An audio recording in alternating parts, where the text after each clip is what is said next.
नमस्ते मंडळी. तुमचं सगळ्यांचं माझ्या चॅनलमध्ये खूप खूप खूप स्वागत आहे.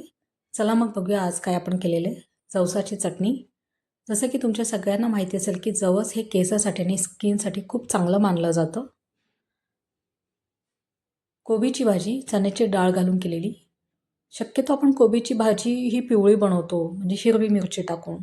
माझं तुम्हाला हे सांगणं असेल की कधीतरी कांदा लसूण मसाला किंवा लाल मसाला टाकून ही भाजी बनवून बघा. मुळ्याची पालेभाजी, चपाती आणि नेहमीप्रमाणे डाळ आणि भात. तर मंडळी माझं हे व्हिडिओ चॅनल चालू करण्याच्या पाठीमागे हा एकच उद्देश होता की नेहमी आपल्याला एक प्रश्न पडतो की उठून बाबा काय बनवावं, कोणती भाजी बनवावी. तर खास करून नवशिक्यांसाठी आणि आपल्यासारख्या बायकांसाठीही हे व्हिडिओज मी चालू केलेले आहेत. जर तुम्हाला हे व्हिडिओज माझे आवडत असतील तर प्लीज आपल्या चॅनलला सबस्क्राईब आणि व्हिडिओला एक लाईक नक्की द्या.